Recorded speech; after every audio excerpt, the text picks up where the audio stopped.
everybody, it's Allie. We are here aboard Usonia. This is a 32-foot Luhrs tournament Sportfisherman.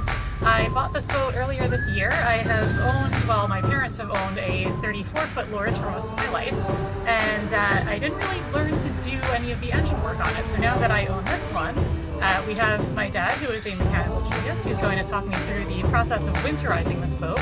And hopefully, if you are like me, new to owning your own powerboat, this might be useful to you, and or if you already know everything about it, maybe you'll get a good laugh out of watching me try to shove myself into the engine compartment and do mechanical things.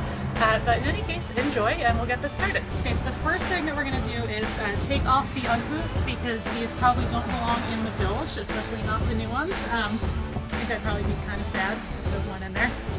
So we'll start here.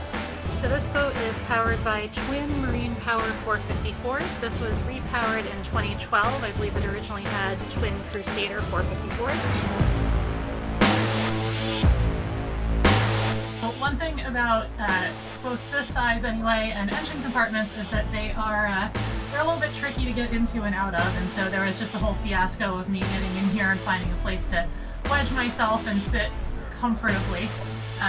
It's really not very comfortable. And we will go through what the parts of the engine are that I need to deal with today, and Dad will shortly give us a little explanation of how the cooling system works. So the first thing that I have to do is open this seacock in order to drain the bilge, and yes, I know that the bilge needs to be cleaned, that's on the list of projects, but I'm going to open this up and get everything drained. So I have gotten this bolt to start moving. Positive. I wasn't sure I could get it. Yes. Technical term, seacock. If you're snickering at that, that's okay. I got it. I put a hole in the bottom of the boat. There it is. I take a breath. Okay, so this engine is a freshwater cooled engine, but today we are winterizing the saltwater system, right, Dad? Correct. Okay, so talk us through what it is that we're looking at here. We have two water pumps. This water pump that she's pointing to right now, that is the internal water pump to the engine, which circulates the fresh water. The pump in the front of the engine here, this is our raw water pump, which takes seawater and pumps it through the saltwater side of it, the heat exchangers, exhaust manifolds, and so forth. What we have here is our heat exchanger, which you're looking at right here. Excuse me. This is what cools the engine, the internal engine water with the seawater. It's a series of tubes inside of a larger tank, and the seawater runs on one side, the internal water runs on the other side, and that exchanges the heat. After that, it goes through the oil cooler and the exhaust manifolds. From the exhaust manifolds, it goes out the exhaust and is discharged. We don't see that anymore. So, well, that's the side of the engine we're doing now as far as winterizing.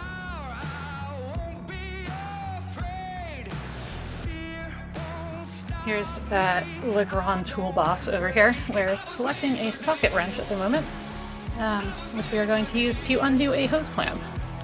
And our mascot Ken is here hanging out in the background. So the object now is to undo these hose clamps here. And the problem with that is that the way the hose clamps were mounted, get in a little closer here. As you can see, the hose clamps face sideways against this bulkhead, and it's next to impossible to get any sort of wrench in there in order to be able to turn them.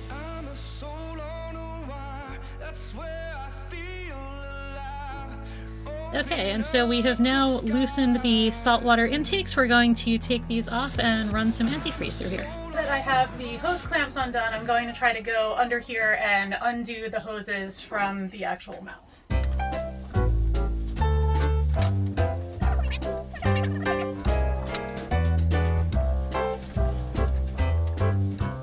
Oh, I think it's moving. Ah! Got it! Yeah, I got the starboard engine off. I feel like I'm like diving here, like it's a bit of a swan dive.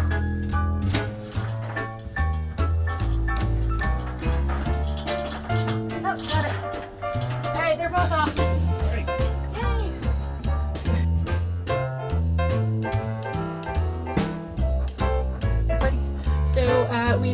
to take off the hoses aft of the engine, and it turns out that there's not enough space to fit a bucket down there.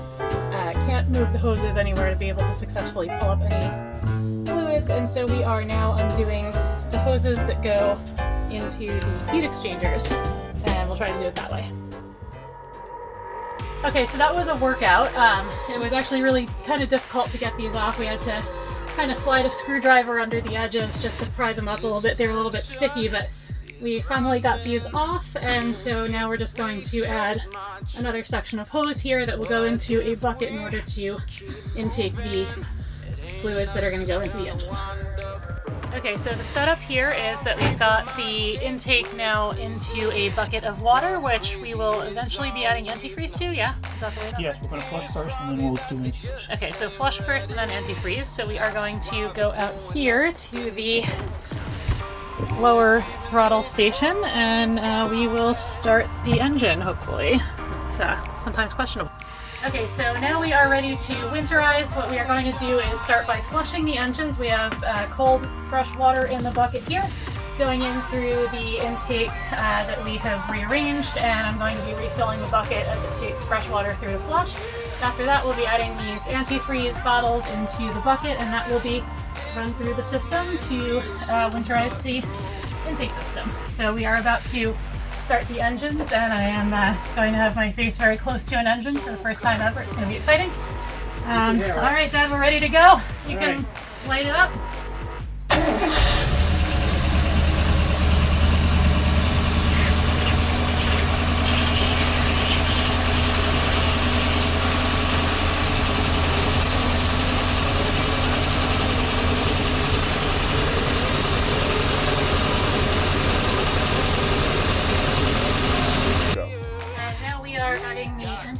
Into the bucket from which we are pulling our liquids. So as this runs down, do I need to like dump the next bucket as it goes?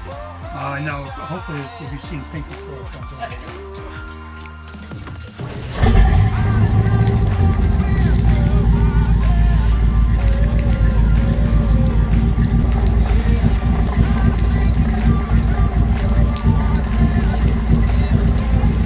Oh yeah, pink. Excellent, great. Worked out perfect.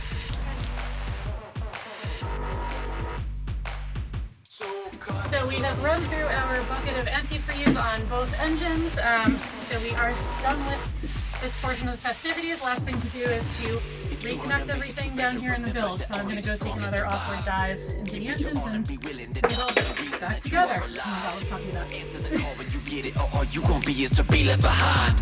It's seeing is believing, don't leave them a reason to leave. Leave it all on the line.